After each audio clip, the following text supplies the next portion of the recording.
এখানে দশম শ্রেণীর ৬০ জন শিক্ষার্থী গণিত বিষয়ের প্রাপ্ত নম্বরের গণসংখ্যা নিবেশন সারণী দেওয়া হলো। এই গণসংখ্যা নিবেশন সারণী থেকে আয়তলেখ অঙ্কন করতে হবে। তো সারণীটি হচ্ছে এখানে দেওয়া আছে শ্রেণীব্যাপ্তি, এখানে দেওয়া আছে গণসংখ্যা। তো আমাদের আয়তলেখ অঙ্কন করতে হলে একটা ছক আঁকতে হয়। তো আয়তলেখ অঙ্কন করার ক্ষেত্রে আমাদের অবিচ্ছিন্ন শ্রেণীসীমা লাগে। তো শুরু করা যাক। আয়তলেখ অঙ্কনের জন্য অবিচ্ছিন্ন শ্রেণীসীমা সারণী নির্ণয়। আয়তলেখ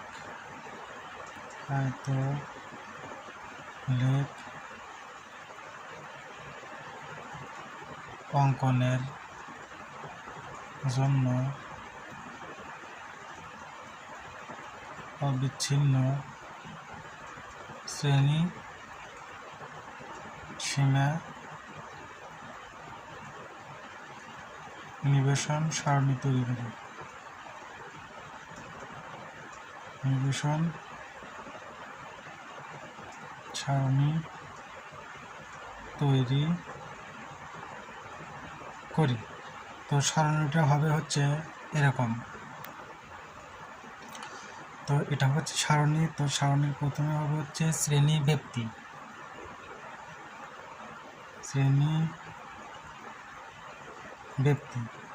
আচ্ছা, আর এখানে হবে হচ্ছে গণসংখ্যা।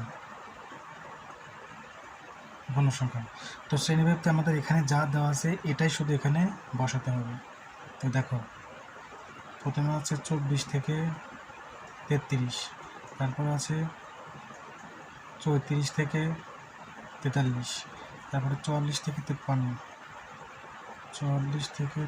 তারপরে 54 থেকে 63, 54 থেকে 63, তারপরে আছে 64 থেকে 73, তো 64 থেকে 73, তারপরে 74 থেকে 83, 74 থেকে 83, তারপরে 84 থেকে 93, 84 থেকে 93। তো এখানে বসাতে হবে আমাদের গণসংখ্যা। তো গণসংখ্যা এখানে যা দেওয়া আছে হুবহু সেটাই বসাতে হবে। 6, 9, 11, 5, 4। তো আমরা গণসংখ্যা বসালাম। তো এখন আমাদের আয়তলেখ অঙ্কন করার জন্য আমাদের লাগে হচ্ছে একটা অতিরিক্ত জিনিস, সেটা হচ্ছে অবিচ্ছিন্ন শ্রেণীসীমা। তো আমরা এখানে লিখবো কি? অবিচ্ছিন্ন শ্রেণীসীমা।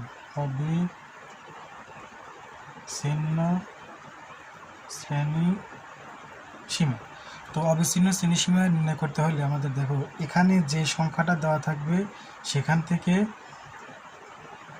0.5 বিয়োগ করতে হবে। তো 24 থেকে 0.5 বিয়োগ করলে আমাদের আসে হচ্ছে 23.5। আর এখানে ওই 0.5 এখানে বিয়োগ করেছিলাম, আর এখানে ওই 0.5 যোগ করতে হবে। তো যোগ করলে আসে 33.5। তো আবার বলতেছি, অবিচ্ছিন্ন শ্রেণীসীমা নির্ণয় করতে হলে আমাদের যে শ্রেণীব্যাপ্তি দেওয়া আছে সেই শ্রেণীব্যাপ্তির প্রথম যে মানটা আছে সেই মান থেকে 0.5 যোগ করলে হবে হচ্ছে 0.5 বিয়োগ করতে হবে। তো বিয়োগ করলে আসে 23.5, আর এখানে 0.5 যোগ করলে আসে 33.5। একইভাবে 34 থেকে 0.5 বিয়োগ করলে আসবে কত? আমাদের 33.5 বিয়োগ এখান থেকে আবার যোগ করতে হবে, তাহলে 43.5। একইভাবে এখানে 44 থেকে 0.5 বিয়োগ করলে আসবে আমাদের 43.5। 53 সাথে 0.5 যোগ করলে আসবে আমাদের 53.5। একইভাবে আমাদের এগুলো ঘর সেমভাবে কী করতে হবে?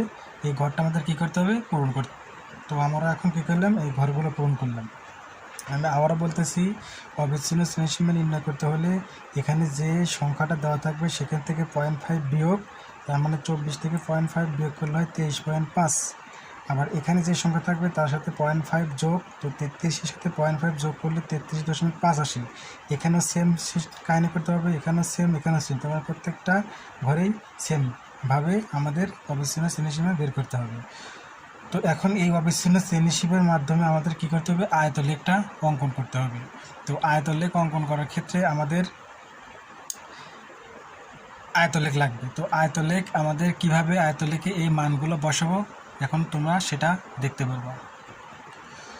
তো এখান থেকে এটা যাবে হচ্ছে এক্স অক্ষ বরাবর, আর এটা আসবে এক্স ড্যাশ, এটা আমাদের ওয়াই ড্যাশ, আর এটা হচ্ছে ওয়াই অক্ষ বরাবর, আর এটা হবে আমাদের কি মূলবিন্দু। তো আয়তলেখ অঙ্কন করার ক্ষেত্রে আমাদের এই মূল বিন্দু থেকে এই 5 ঘর পর্যন্ত যে সংখ্যা জায়গাটা আছে সেটা আমরা কি করব, এরকম চিহ্ন দিয়ে দেখাবো। তার মানে যে এখান থেকে এটা চিহ্ন দিয়ে দেখানো হচ্ছে এই কারণে যে এখান থেকে আমাদের কি 23.5 ঘর পর্যন্ত যে মান, অর্থাৎ 23.5 পর্যন্ত সংখ্যাগুলো যে আছে সেটা বোঝানোর জন্য আমাদের প্রথম ঘরটা এরকম ভাগ চিহ্ন দিয়ে দেখাতে হবে। তারপরে এই ঘরে আমাদের কি লিখতে হবে, এখান থেকে শুরু করে এ পর্যন্ত আমাদের কি অবিচ্ছিন্ন শ্রেণীসীমা লিখতে হবে। তো এখানে আমরা লিখে দিলাম যে এই পাশে লিখতে হবে অবিচ্ছিন্ন শ্রেণী সীমা। তো প্রথমে এই ঘরে আসবে আমাদের কত, এখানে ছিল কত 23.5, তো এখানে আসবে আমাদের 23.5। তারপরে 23.5 থেকে কত ছিল 33.5, তো এখানে লিখতে হবে 33.5।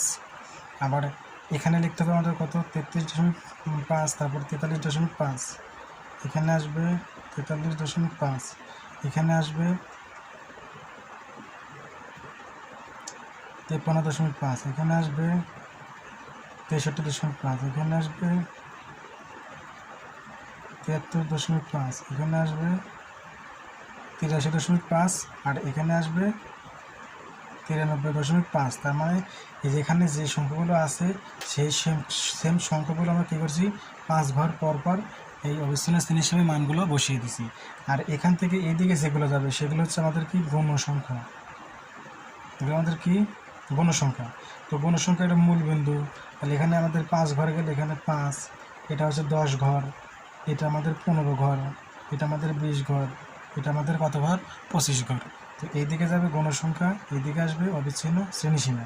এখন কি করতে হবে দেখো, আমাদের এখান থেকে যে 23.5 থেকে 33.5 যে আছে আমাদের, তো দেখতে হবে 23.5 থেকে 33.5 পর্যন্ত গৌণ সংখ্যা কত আছে আমাদের 6 আছে। তো আমাদের কী করতে হবে, এখান থেকে 6 ঘর পর্যন্ত ওয়াই অক্ষ বরাবর যেতে হবে। এটা হচ্ছে 5 ঘর, এটা হচ্ছে 6 ঘর। তো এই ঘর থেকে এই ঘর পর্যন্ত আমাদের কী করতে হবে, বিন্দু বসিয়ে ঘরটা আটকে রাখতে হবে, কারণ 23.5 থেকে 33.5 পর্যন্ত আমাদের গণসংখ্যা কত ছিল 6, এই জন্য আমরা 6 ঘর পর্যন্ত করছি। আবার দেখো 33.5 থেকে 43.5 পর্যন্ত গণসংখ্যা ছিল আমাদের কত 9, তাহলে আমাদের 33.5 থেকে 43.5 পর্যন্ত গণসংখ্যা ছিল 9। তোমরা এখান থেকে কি 9 ঘর পর্যন্ত বলবো, দেখো এটা ছিল 6 ঘর, 7 ঘর, 8 ঘর, 9 ঘর, তাহলে আমরা এখান থেকে এই 43.5 পর্যন্ত 9 ঘর ক্লোজ করে দিলাম। এখন দেখো 43.5 থেকে 53.5 পর্যন্ত কয় ঘর ছিল 11 ঘর, এই জন্য 43.5 থেকে 53.5 পর্যন্ত আমরা 11 ঘর ক্লোজ করে দেবো। তো এটা ছিল আমাদের 9 নম্বর ঘর, 10 নম্বর ঘর, 11 নম্বর ঘর। তো এখান থেকে এই পর্যন্ত আমাদের 43.5 থেকে 53.5। আচ্ছা, আবার দেখো 53.5 থেকে 63.5 পর্যন্ত, দেখো 53.5 থেকে 63.5 পর্যন্ত কত ছিল আমাদের 17। তো আমরা এখান থেকে কী করবো 17 ঘর পর্যন্ত যাব। তো এই 53.5 থেকে 63.5 পর্যন্ত তো 17 ঘর ছিল, তোমরা 17 ঘর উঠবো। এটা যেহেতু আমাদের 11 নম্বর ঘর, 12, 13, 14, 15, 16, 17, তো এখান থেকে আমরা এই ঘর ক্লোজ করে দেবো, তাহলে আমাদের 17 দিল। এখন দেখো 63.5 থেকে 73.5 পর্যন্ত কত গণসংখ্যা আছে কত 8, তাহলে দেখো 63.5 থেকে 73.5 পর্যন্ত আমাদের 8 ঘর যেতে হবে। তো এটা হচ্ছে 5 ঘর, 6 ঘর, 7 ঘর, 8 ঘর, এই আমরা 8 ঘর কী করলাম ক্লোজ করে দিলাম। আবার দেখো 73.5 থেকে 83.5, দেখো 73.5 থেকে 83.5 কত ঘর 5 ঘর ছিল।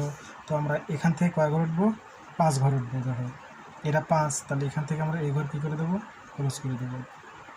একইভাবে দেখো আবার 83.5 থেকে 93.5, এখানে কয় ঘর 4, গণসংখ্যা কত আসে 4, তাহলে আমাদের দেখো 93.5 থেকে 83.5 থেকে 93.5 পর্যন্ত আমরা কী করবো 4 ঘর ক্লোজ করে দেবো। তো 4 ঘর হচ্ছে এই পর্যন্ত হয় আমাদের।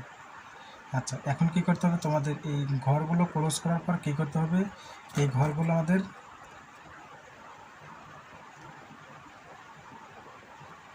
ক্লোজ করে দিতে হবে। তো এরকমভাবে আমরা কী করবো এই ঘরগুলো ক্লোজ করে দিব। এখান থেকে এই পর্যন্ত আরও তোমাদের বোঝার সুবিধার্থে আমরা হাত দিয়ে এখানে অঙ্কন করে দিচ্ছি, তেমন ভালোভাবে দেখা যায়। এখান থেকে এটা ক্লোজ করব, এখান থেকে এটা ক্লোজ করতে হবে, এখান থেকে এটা ক্লোজ করতে হবে, এখান থেকে এটা ক্লোজ করতে হবে, এখান থেকে এটা, এখান থেকে আবার এই যে এখানে আমরা এই 8 ঘর পর্যন্ত ক্লোজ করব, এখান থেকে এটা ক্লোজ করে দেব, এখান থেকে এখানে, এখানে, এখানে, এখানে, এইটা আমাদের কি, এটা কি হয়ে গেল, অবিচ্ছিন্ন শ্রেণীসীমা। তোমরা যে অবিচ্ছিন্ন শ্রেণীসীমা নিচ্ছি, এটা কিন্তু আমাদের নিতে হবে এইভাবে, এখানে লিখে দিতে হবে যে আমাদের লিখতে হবে যে এক্স অক্ষে প্রতি ঘরকে 2 একক, এক্স অক্ষে প্রতি ঘর সমান 2 একক। আবার ওয়াই অক্ষে প্রতি ঘর সমান 1 একক, প্রতি ঘর সমান 1 একক। তাহলে এক্স অক্ষে প্রতি ঘর সমান 2 একক নিতে হবে। এই যে এখান থেকে এটা হচ্ছে এক্স অক্ষ, এই এক্স অক্ষ বরাবর প্রতি ঘর সমান 2 একক, আর ওই অক্ষ বরাবর প্রতি ঘর সমান 1 একক নিতে হবে। তো এই ছক আয়তলেখা আঁকানোর পর আমাদের কী করতে হবে, এখানে যা আমরা আঁকাইছি সেই বিবরণটা আমাদের কী করতে হবে, এখানে লিখে দিতে হবে। তো বিবরণটা হচ্ছে এরকম যে ছক কাগজে, মানে এখানে আমরা যেভাবে এক্স অক্ষ বরাবর কত ঘর নিচ্ছি, ওই অক্ষ বরাবর কত ঘর নিচ্ছি, সেই বিবরণটা আমাদের এখানে কি লিখে দিতে হবে। তো বিবরণটা হবে হচ্ছে এরকম, দেখো। তো আমাদের আয়তলেখ অঙ্কনের জন্য এখানে দেখো ছক কাগজে ও এক্স অক্ষ বরাবর, দেখো এখানে এই যে ছক কাগজে ও এক্স অক্ষে প্রতি ঘরকে, এই যে ছক কাগজে ও এক্স অক্ষ প্রতি ঘরকে 2 একক ধরে অবিচ্ছিন্ন শ্রেণীসীমা, এটা হচ্ছে অবিচ্ছিন্ন শ্রেণীসীমা, ও ওই অক্ষে বরাবর প্রতি ঘরকে 1 একক ধরে কোনো সংখ্যা নিয়ে আয়তলেখ অঙ্কন করি। এবং ও এক্স অক্ষে, দেখো ও এক্স অক্ষে 23.5 পর্যন্ত, 23.5 পর্যন্ত সংখ্যাগুলো আছে বোঝাতে, মানে এই সংখ্যাগুলো যে আছে এইগুলো বোঝাতে এই যে এরকম ভাগ চিহ্ন ব্যবহার করা হয়েছে, এইরকম ভাগ চিহ্নটা ব্যবহার করা হয়েছে। তো এভাবে আমাদের কি করতে হবে, আয়তলেখ অঙ্কন করতে হবে। তো প্রত্যেকটা আয়তলেখ অঙ্কনের ক্ষেত্রে আমাদের সেম এভাবেই লিখতে হবে। তো প্রথমে আমাদের কী করতে হবে, এরকম দেওয়া থাকবে, সেখান থেকে আমাদের কী করতে হবে, আয়তলেখ অঙ্কন করার জন্য অবিচ্ছিন্ন শ্রেণীসীমা লাগবে। তো অবিচ্ছিন্ন শ্রেণীসীমা কীভাবে বের করবো আমরা, তো এখানে যে শ্রেণীভুক্তি দেওয়া থাকবে সেটা এখানে লিখবো, গুণসংখ্যা থাকবে সেটা এখানে লিখবো, আর এখানে যে সংখ্যা দেওয়া থাকবে, যেমন 24 আছে, এখান থেকে 0.5 বিয়োগ, আর এখানে 0.5 যোগ, 0.5 বিয়োগ করলে আসে 23.5, আর 0.5 যোগ করলে আসে 33.5। এখানে সেম প্রথম সংখ্যা থেকে 0.5 বিয়োগ করতে হবে, আর পরের সংখ্যায় 0.5 যোগ করতে হবে। তারপরে কী করতে হবে, এখানে যে অবিচ্ছিন্ন মানগুলো পাইছি সেই মানগুলো আমাদের ওই এক্স অক্ষ বরাবর অবিচ্ছিন্ন শ্রেণীসীমার মানগুলো বসাতে হবে, আর ওয়াই অক্ষ বরাবর গণসংখ্যার মান নিতে হবে। নেওয়ার পর কী করতে হবে, দেখতে হবে যে আমাদের 23.5 থেকে 33.5 পর্যন্ত গণসংখ্যা কত আছে আমাদের, এই যে 23.5 থেকে 33.5 পর্যন্ত গণসংখ্যা কত 6, এই জন্য কী করছি, এখান থেকে আমরা 6 ঘর পর্যন্ত ক্লোজ করে দিচ্ছি।